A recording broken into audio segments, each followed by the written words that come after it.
실제로 거룩한 성 새 예루살렘의 규모가 16절, 17절에 묘사되는데 그것을 면밀히 검토하면 이 성곽이 결코 문자적 의미에서 크고 높은 것이 아님을 알 수 있어요. 이 성이 우리가 뭐 일규빗이다, 뭐 장가, 광가, 고가 어떻다 하는 그런 것은 하나의 우리 인간의 언어로 이제 표현되는 것일 뿐이에요. 하나님께서는 하루가 천년 같다 그러잖아요. 하나님의 입장에서 보는 그 시간 개념과 공간 개념과 우리가 생각하고 표현하는 그 시간과 공간 개념은 틀려요. 그건 차원이 틀리죠. 그래서 그 장가 강가 고가 어떻다 얼마다 라고 해서 뭐 런던에 뭐 530만 배다 천국이 뭐 그거는 우리 인간의 그 숫자적인 개념에서의 그 표현일 뿐이죠. 하나의 상징이라고 봐야 돼요. 그거는 우리가 어떻게 감히 어떻게 하나님의 그 생각을 측량할 수 있고 할 수가 없어요. 1차원이 2차원과 틀리죠. 2차원은 또 3차원과 틀려요. 3차원은 또 4차원과 틀려요. 세계가 틀린 거예요. 그거는 아날로그하고 디지털하고는 틀리잖아요. 이게 여러 가지 작동 방법이라든지 이런 운영 방식, 시스템, 체계가 다 틀린 거예요. 완전히.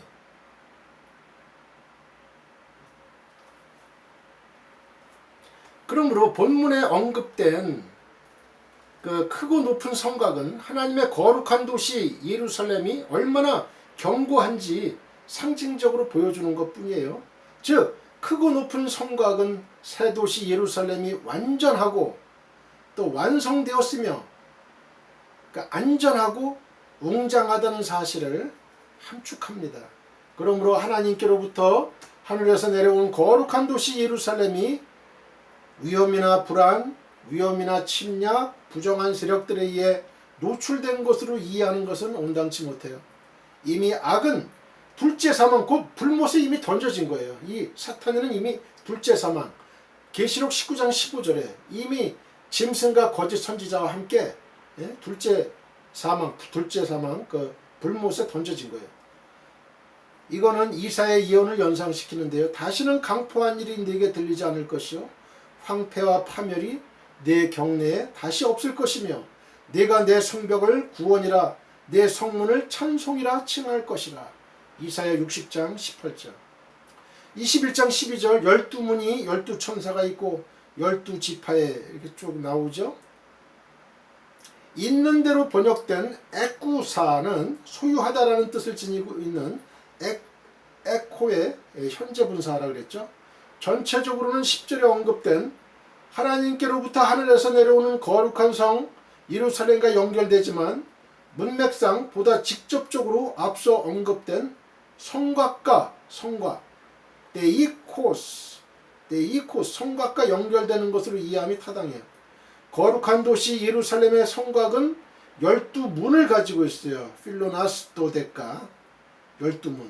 13절은 동편에서 3문, 북편의 3문, 남편의 3문, 서편의 3문으로 이 12문이 균형적으로 분배되어 있음을 보여줘요.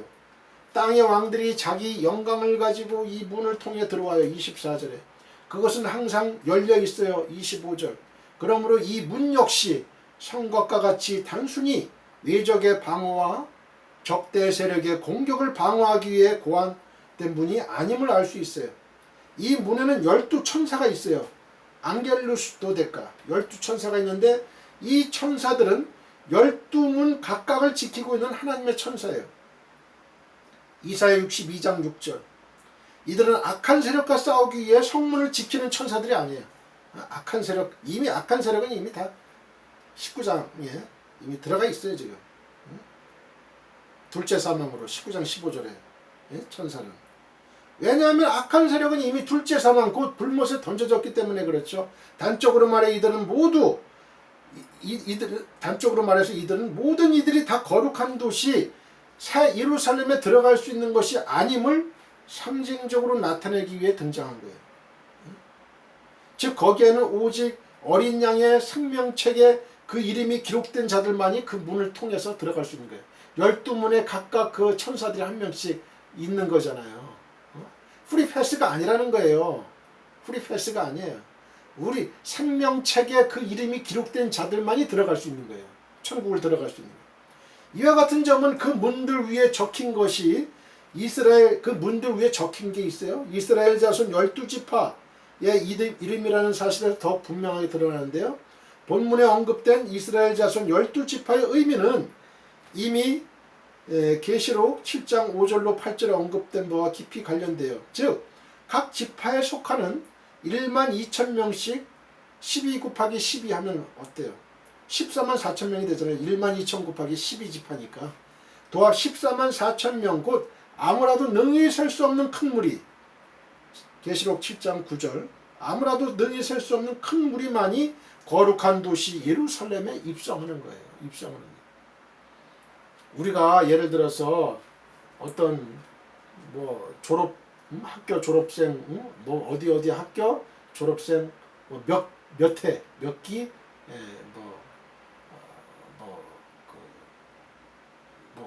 강연을 듣는다든지 뭐 할 때에 우리가 명찰을 다 받잖아요. 그러면 앞에 쭉 좌석에 있어가지고 그 이름하고 일일이 명단하고 다 대조해가지고 보내잖아요.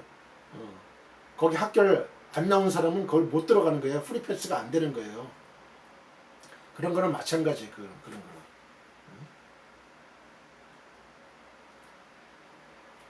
그런 의미에서 문과 천사와 지파가 각각 12인 것은 명백히 이 도시 예루살렘이 승리한 하나님의 백성들만을 위한 도시임을 시사하는 거예요.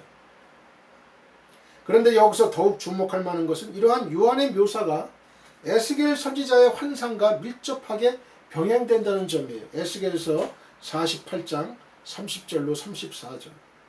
에스겔 선지자는 종말에 이스라엘 모든 지파가 각자의 땅을 분배할 때 자신들에게 할당된 충분한 기업을 취하고 회복된 도시 예루살렘으로 출입할 수 있는 각 지파 소유의 문을 가지게 될 것이라고 선포해요. 이것은 종말의 하나님의 백성 전체가 한 명의 예외도 없이 하나님의 임재 가운데 들어갈 동등한 권리와 축복을 누릴 것이라는 원대한 비전인 거예요. 요한은 에스겔 선지자의 이러한 종말론적 비전을 자신이 본 거룩한 도시 예루살렘 도래의 환상이 함축하고 있는 명확한 의미를 전달하기 위해 자유롭게 끌어옵니다. 뭐 자유롭게 끌어올 수도 있고 또 에스겔도 환상을 통해서 본 거예요. 저는 그렇게 보고 싶어요. 에스겔 뭐 요한만 환상을 본 게 아니에요. 천국에 대한 환상을. 그러니까 이 얼마나 하나님의 이 에스겔 선지자가 본 그 모습과 요한이 본 모습과는 얼마나 정확하게 일치하는 모습 쪽에서 이것이 어떤 허구가 아니라는 얘기죠. 거짓이 아니라는 얘기예요. 하나님이 구약시대에는 에스겔 선지자를 통해서 천국의 환상을 보여주셨고 신약시대에는 요한을 반모섬에서 요한에게 천국의 계시를 보여주신 거예요. 이 얼마나 이게 정확한 하나님께서 보여주신 거니까 같을 수밖에 없는 거죠.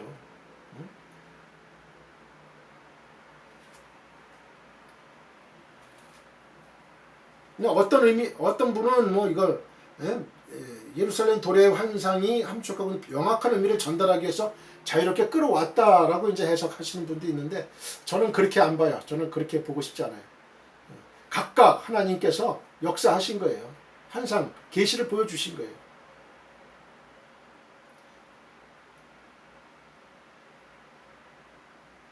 이로써 그는 하나님과 그의 모든 백성이 영광스럽고 놀라운 완전한 종말론적 사귐 가운데 들어갈 것임을 보여줍니다.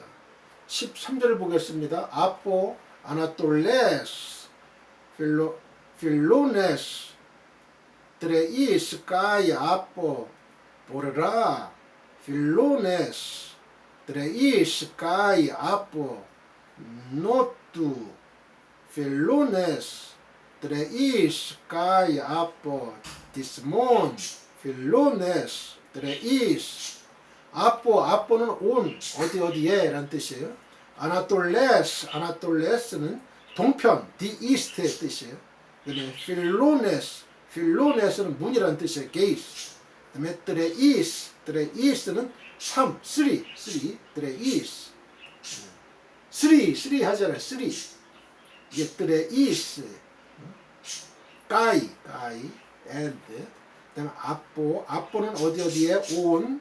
그 다음에 보르라는 이제 북편, 더 노스의 뜻이고요. 그 다음에 필로네스는 문, 게이스의 뜻이고, 드레이스는 3의 뜻이고요. 적삼자. 까이는 접속사 and. 그 다음에 아뽀는 어디에 온의 뜻이에요. 전치사. 그 다음에 노뚜는 남쪽, 더 사우스. 그 다음에 필로네스는 문, 게이스의 뜻이에요. 게이스. 그 다음에 드레이스는 3. 그 다음에 까이는 접속사 and의 뜻이고, 아뽀는 전치사 온, 어디에. 그 다음에 디스몬은 이제 서편, 더 웨스트의 뜻이에요. 그 다음에 필로네스는 문이니 게이스의 뜻이고, 드레이스는 3입니다. 그래서 동편의 세문, 북편의 세문, 동편 세문, 북편 세문, 남편 세문, 서편 세문이니. 그래서 There were 3 gates on the east, 3 on the north, 3 on the south, and 3 on the west. 21편 계시록 21편 13절 동편, 북편, 남편, 서편. 본절은 12절에 언급된 12문이 성벽 어느 방향에 몇 개씩 분배되었는지 보여줘요. 요한이 묘사한 바에 따르면 거룩한 도시 예루살렘의 성벽은 각 방향에 3문씩이 있어요. 12문에 대한 이러한 요한의 묘사는 명백히 에스겔 48장 30절로 34절과 병행되는데, 요한이 동편과 북편, 남편, 서편 순서로 성문의 위치를 묘사하는 데 반해서 에스겔 선지자는 북편과 동편의 순서를 뒤집어요. 이와 같은 변형은 요한이 자신이 경험한 환상을 자유롭게 묘사한 데서 기인한다, 이렇게 한다고 볼 수 있죠. 이렇게 함으로써 결과적으로 하늘의 별자리 곧 황도대의 주기에 특별한 관심을 가지고 우주의 물리적인 변화와 관련시켜서 거룩한 도시 예루살렘의 도래를 해석하려는 일체의 시도 자체를 근원에서 차단해버리는 거예요. 또한 이것은 황도대의 모든 방향 곧 동편, 북편, 서편, 남편의 순서를 뒤집어서 본문의 언급이 고대인들을 사로잡았던 점성술과는 아무런 관계도 없음을 명확하게 보여주는 거예요. 그러나 이러한 모든 견해에도 불구하고 동편, 북편, 남편, 서편에 각각 세문이 있다는 것은 동서남북 사방 곧 어린 양의 생명책에 기록된 세상 모든 자들에게 거룩한 도시 예루살렘이 허락되어 있음을 의미해요. 무엇이든지 속된 것이나 가정한 일 또는 거짓말하는 자는 결코 그리로 들어오지 못하되 오직 어린 양의 생명책에 기록된 자들 뿐이라. 27절. 자, 이로써 오늘은 헬라어 원어 성경 강의 설교는 이것으로 마치고요. 역사를 주관하시는 하나님이라는 큰 타이틀을 가지고 시리즈 설교를 계속하고 있습니다. 오늘은 요한계시록 최종적인 결론 부분을 말씀드리고, 그리고 요한계시록을 계속 1장부터 계속 이어나가겠습니다. 제가 요한계시록 20장부터 했거든요. 요한계시록 20장 거의 끝부분부터 천년왕국 부터 이제 했는데, 우리가 이 역사를 주관하시는 하나님, 어떻게 이 역사가 진행되어야 되느냐 하는 그 부분이라 하나님께서 저에게 감동도 주고 하셔서 1장부터 또 다시 그 20장 하기 전까지 이어서 하겠습니다. 저는 그 개인적으로 이 요한계시록을 읽을 때 참으로 큰 소망을 갖게 되고요. 천국에 대한 그 아름다움, 내가 지금도 천국의 생활을 누리지만은 그러나 우리가 육신의 장막을 벗어나서 이제 우리의 영이 천국에 갈 때에 얼마나 하나님 계신 곳에서 그 아름다운 곳에서 우리가 하나님을 찬양하면서 사는 그 마음이 들어가지고 참 아주 가슴이 벅찹니다. 이 요한계시록은 임봉하지 말라고 했어요. 열어라 이거 열어라. 그래서 이 계시의 말씀을 우리가 전파해야 돼요. 이 여러 말씀을 듣는 자는 가르쳐야 되고 가르쳐야 돼요. 단지 가감하는 죄를 범하면 안 되죠. 가감하는 죄. 그러면 우리가 지혜 버리면 천국의 그 모든 것을 우리가 어떻게 돼요? 얻지 못하는 거예요. 우리의 재앙이 따라오고. 자, 오늘은 요한계시록 22장 17절로 22절입니다. 아멘. 주 예수여 오시옵소서. 성령과 신부가 말씀하시기를 오라 하시는도다. 듣는 자도 오라 할 것이요 목마른 자도 올 것이요 또 원하는 자는 값없이 생명수를 받으라 하시더라. 내가 이 책의 예언의 말씀을 듣는 각인에게 증거하노니 만일 누구든지 이것들을 위해 더하면 하나님이 이 책에 기록된 재앙들을 더하실 터이요 만일 누구든지 이 책의 예언의 말씀에서 제하여 버리면 하나님이 이 책에 기록된 생명나무와 및 거룩한 성에 참여함을 제하여 버리시리라. 이것들을 증거하신 이가 가라사대 내가 진실로 속히 오리라 하시거늘. 아멘. 주 예수여 오시옵소서. 주 예수의 은혜가 모든 자들에게 있을지어다. 아멘. 해서 요한계시록이 끝나요. 어느덧 오늘 말씀은 요한계시록의 최종적인 결론에 이르게 됐습니다. 성경의 창세기 1장이 인류의 알파라면 성경의 요한계시록은 인류의 오메가인 셈이에요.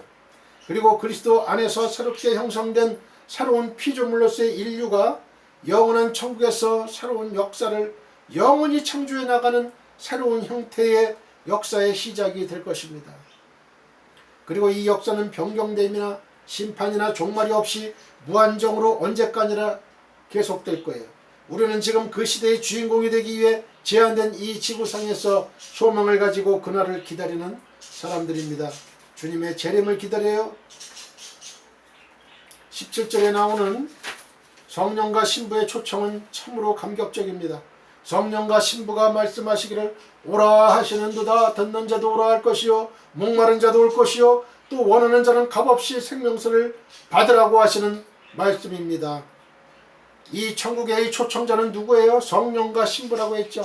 성령은 우리를 진리로 이끄시는 진리의 영, 그리스도의 영을 의미해요. 신약시대가 성령시대로 불려지는 이유는 성령이 초청자가 되시어서 듣는 자들과 목마른 자들과 원하는 자들을 부르시기 때문에 그래요. 그리고 친히 그곳으로 인도하시는 것입니다. 여기서 다른 또 하나의 초청자가 나오는데 그 이름이 신부로 나와 있어요. 신부. 신부란 그리스도의 신부를 의미하는데요. 여기서 밝혀주고 있는 신부는 교회를 말하는 게 교회. 교회는 그리스도의 몸을 이루는 성도들의 모임이고 에클레시아. 이 교회야말로 그리스도께서 그의 피로 값주고 사신 그의 소유된 신부가 되는 거예요.